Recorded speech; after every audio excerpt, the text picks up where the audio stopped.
Tim and I met in an English literature class our junior year of college, and we've been together the 10 years since. While he ended up going into IT, I stayed in the liberal arts track and ended up doing non-profit work after college when I realized I didn't actually want to be a school teacher. Just to say that we always assumed he'd out-earn me by a considerable margin. Though when he made more, I always insisted we split things evenly to avoid potential resentment down the road. I've had sort of a non-linear career path, but ended up switching to the corporate world. To make a long story short, my liberal arts degree and time doing non-profit work gave me a lot of skills that enable me to really excel professionally in some more niche areas. I recently started a new job as a consultant, making way more than I'd ever anticipated. When I got the offer, I told Tim that the pay was amazing, but he didn't ask about the actual amount, and I didn't want to be braggy about it, especially since I was fairly sure it was above his current income. Well, we just put in an application for a new place, and in the process of having to submit our pay stubs, it's become obvious that I make roughly 30% more than he does now. I expected him to think that was cool, since he's a feminist and has always been super supportive of my career. But instead he started to make increasingly harsh jabs about how I cheated the system to get where I am. That no English lit major makes more than a cybersecurity professional without cheating somehow. His major point is that I got my first job out of nepotism, which set me up to trample more qualified people who didn't have the same advantages. It's true that I got my first post-college job after being referred by a sorority sister, but it was for non-profit work making $22K year, not exactly at somebody's daddy's firm. He also points out that at my first corporate job, I snagged a big promotion after volunteering to take on starting up the company's diversity //equity / inclusion program, and I'll admit that were I a white man, it's highly unlikely I would have been able to be the face of the eventually high-profile diversity program. Tim also notes that I was awarded a small college scholarship for being a promising female writer, when no such scholarship existed for males. But all that said, I still don't feel like I cheated the system, and it makes me angry to listen to him joke about it. Especially since I grew up blue-collar and worked full-time while going to school full-time to afford my degree. I reached a breaking point yesterday when he made a crack about how the new / first woman on his team is an obvious diversity hire. I told him that his jokes about women cheating the system to get ahead aren't funny or guy talk ribbing, as he says. They make him sound like an insecure little boy. He told me I was being a naive Karen, and we haven't really talked since yesterday. My husband and I don't want kids. My mother-in-law is big into family in the traditional sense. She has been pushy with us about having kids since we got married. Literally the week after we got engaged, she started asking. My husband has always changed the subject, and has even told her that it's really none of her business. Every time we see her, she asks. Everything we do is built around the idea of us having kids. 3 years into our marriage, my husband said we might not even have kids, and mother-in-law would not hear it. At year 4, husband had a vasectomy and I had a tubal. So this weekend we were all at their home enjoying some barbecue and drinks and everything. When I get up to grab a beer, my mother-in-law asks me if maybe I should drink water instead, because wink wink nudge nudge. You never know. I was annoyed by this and said, there's really no chance. MIL, all wide grin, said, oh come on. It's time for you two to finally get serious. Put down the beer and tell us when we can finally expect you two to finally make your family official. I said we've been official for about 5 years now, MIL, and drink the beer. Husband laughs with me.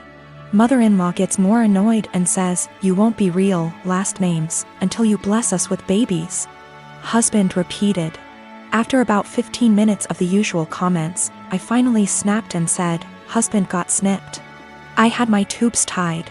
We're not having kids. You need to stop bringing it up. Period. Well, I thought I started WWII. She started crying and stormed off. Family looked at us with disgust and stormed off to comfort her. We left. Party kinda ended. The social media bullshit started shortly after. Vague posts, links about how motherhood is a woman's greatest calling, listicles about how unhappy childless women are, etc. Some meme about how I guess I wasn't a good enough mother and won't be graduating to grandmother. It's obnoxious to the point that I just muted all of them. My mother-in-law finally called me this morning and told me that she was willing to put this all behind us if husband and I came over, and listened to her reasons that we really need to have kids. I told her no, that we are tired of her pushing this on us, and then she said, "You two aren't prepared to be real, last name S. I'd like a refund for what we paid for the wedding." It wasn't that much. It was like $400 for the rehearsal dinner. I hung up on her. When recounting this to my friends, a few of them said that I was the asshole here for dropping it like that. But I don't think she was ever going to drop it if I didn't finally make a serious, direct comment about it. My brother and I do not get on. When we were younger, he'd go out of his way to make my life a living hell. To my parents' credit, they did tell him off for it when they caught him, but they both worked long hours and didn't have the energy to deal with our arguments. This continued into adulthood. He was salty that he failed his college course the first time around. There was a bad argument in our family a while ago, and it all started because I refused to decorate my brother's living room. I won't go into too much detail, but he wanted a pretty hefty discount. I said no, and he threw a tantrum. Instead of being a grown-up and talking to me, he decided to hook up with my toxic ex-girlfriend and the mother of my child. I can't go into a lot of detail about what she was like, but she was not a nice person. She never really bonded with our son when he was born, and I was left to do everything by myself. She eventually walked out on us and refused to have any contact with our son. She'll post on Facebook now and then about her beautiful baby boy to get sympathy votes, but that's about it. I have been a single dad for almost 3 years now, and I absolutely adore my son, but it hurts to think that one day he might question why his mom didn't want anything to do with him. How am I supposed to explain that to him? Anyway, it bothered me when my brother told me they'd hooked up together. It hurt even more when he started dating her. It had taken me so long to get over what she did to me and my child, and now my own brother was bringing her back into my life. Yesterday we had a family video call. Parents are high risk and we're not taking any chances. When my brother decided to announce that he and my ex were expecting, I just froze. I didn't know what to do or think. I could feel myself starting to cry a little bit, and it got a bit harder to breathe. Eventually, I decided to just congratulate them and then made up some lie about needing to put my son down for a nap and left. I received a bunch of messages from my brother and his GF telling me that I stole their thunder. After I left, my parents and some other family members started worrying if I was okay, and not really focusing on their news. My uncle told me that I should have just been a man and stuck it out instead of making excuses to get out of it. After all, it was expected that our kids would be raised around each other. I feel like maybe I shouldn't have left the call, but at the same time it would have been worse if I'd stayed and had a full-blown panic attack in front of everyone. Some of the family members are split and have argued that I won't be able to avoid my brother and his family forever, but others believe I was in the right to leave that situation. I don't know what to think. My parents aren't happy, but they don't have the energy to deal with all the hassle my brother would cause. They actually cut him off for a little while when he started dating my ex, but he phoned them constantly and, again, can't go into much detail, but he said he'd do something not so good. They keep him at arm's length, but I have told them not to cut contact because of me. If they want to cut contact on their own accord, then that's fine, but I do not want to be the reason that they have to deal with his tantrums. The rest of the family, for the most part, weren't happy about it but accepted it, or pretended to, when they started getting a bit more serious. My uncle, who told me to be a man, thought it was funny. That's just the kind of person he is. Not for my sake, but for the sake of my son. I don't want to put him through all that. Me and my daughter, Anya, are from India. Our native language is Hindi. She's 11 years old now. Her father died when she was 5 and I immigrated to States because everyone was trying to get me remarried to a 60-year-old sleazebag. Because, oh no, however will a woman live or raise a child alone? I started dating my now husband when Anya was 6. He had a 5-year-old son, Ben, 50% custody. Me, Anya, Ben, husband and Ben's mom get along really well. The kids were very well adjusted and they were genuinely happy when we got married. Whenever tensions arose, we dealt with them patiently. Let's just say after walking through the minefield of Indian family / drama, diffusing these toy bombs were very easy. Anya has a habit of talking in Hindi when she gets really excited. Sometimes, while talking to me, she starts talking in Hindi without even realizing it. This wasn't a problem. If she does that while others are around, I would remind her and she would revert back to English.